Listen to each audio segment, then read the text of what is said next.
Well, welcome to 10-Minute Record Reviews, episode 348. This time I'm going to talk about this record from 1955 by Sarah Vaughan on EmArcy Records called Sarah Vaughan. This is a 1958 reissue in reasonably spectacular condition, so I'm quite happy with that. If you get into a conversation about the greatest singers of all time in the world of jazz, certain names are bound to come up. Billie Holiday, Ella Fitzgerald, Nina Simone, and someone who is always going to come up in that conversation is Sarah Vaughan. That's something in and of itself, but it's also remarkable because Sarah Vaughan, in addition to excelling in the world of jazz, regularly maintained a pretty respectable sideline as a pop standards artist, and in fact, in certain periods of her career, that was her dominant idiom. And she herself would resist critics' attempts to pigeonhole her as a jazz singer.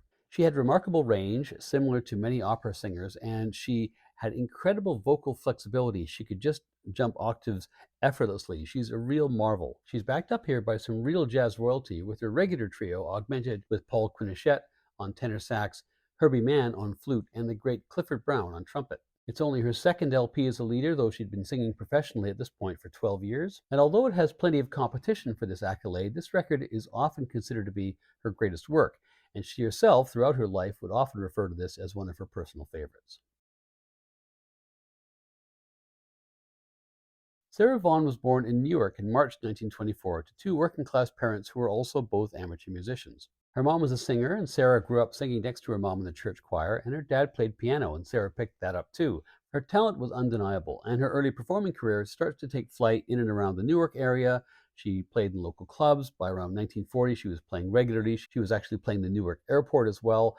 And then one night in fall 1942, she decides that she's going to help out a friend of hers competing in an amateur night competition at the Apollo in Harlem. So they cross over the Hudson River. Her friend competes, and Sarah accompanies her on piano, and the friend comes second. So Sarah thinks, well, I could maybe do okay at this. So she comes back and competes the next time there's an amateur night, and she wins.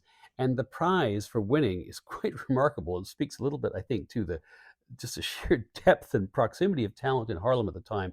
The prize is to come back to the Apollo and have a week opening up for none other than Ella Fitzgerald, which happens in November 1942. During that week opening for Ella, she ends up meeting the band leader Earl Hines, whom I had mentioned last week because Andrew Hill, of all people, had been his paperboy. Earl Hines is struck by her talent, and as she progresses over the next couple of months, pretty soon he sees an opportunity, and she takes over as a singer in Hines's orchestra in April 1943. This was the first in a series of big band engagements for Sarah Vaughan, and the people who she was playing with suddenly in Hines's band were no slouches, people like Charlie Parker, Billy Eckstine, Dizzy Gillespie. At the end of 1943, Dizzy Gillespie and Billy Eckstine decide to go and form their own band. Soon after, Sarah follows them, and she spends most of 1944 with Gillespie and Eckstine, and as part of all that, in December 1944, appears on record for the first time. But despite all the talent in that big band, which was another real all-star arrangement, people like Dexter Gordon and Miles Davis were cycling through, Sarah's star was rising rapidly, and she knew it was time for her to go out on her own. In the first half of 1945, she went out as a solo artist, and she was gigging up and down 52nd Street. And 3 days after VE Day in May, she makes her very first record as a leader for Guild Records, a track called Loverman, with a sextet which included some not too shabby sidemen, including Charlie Parker and Dizzy Gillespie. She then signs for another small-ish label called Music Craft, for whom she recorded singles for a number of years, and she took up a long-standing residency at a place called the Cafe Society in Sheridan Square. There she connects with a musician called George Treadwell, who became her manager, and not long afterwards, her husband. So some strong Celine Dion energy there, although to be fair, George is only 5 years older than Sarah. George ends up taking on a lot of the arranging duties which Sarah had previously done, and together their musical and personal partnership took Sarah on to greater and greater heights, and they produced, as a pairing, a lot of great music in the next decade. In the first couple of years after the war, she had a degree of success, but she, along with everybody else, was hit pretty hard by the musician union's ban on recordings. That whole business ended up weakening her label, who fell behind in payments, and she took advantage of that to jump over to Columbia Records, which was better heeled, and now here was a platform for her talent to be fully realized. Problem is that Columbia, kind of in a sort of weird foreshadowing of what they would do with Aretha Franklin, kind of mishandled her talent, at least in my view. Sarah was a person who could sing all kinds of different styles. She excelled at pop, but she also excelled at jazz. They tried to funnel her into being essentially an easy listening pop singer, much as they did to Aretha some years later. And just like Aretha, that was not particularly commercially successful. By 1953, tired of Columbia's commercial focus and itching a bit to be able to spread her wings a bit more, Sarah and her husband felt it was time to move on to greener pastures. She had been able to do a few jazz things with Columbia. She did something with Miles, which ended up being her first long player. And she had, at this point in the mid 1950s, a jazz trio with Roy Haynes, Joe Benjamin, and Jimmy Jones, which was increasingly popular in the clubs.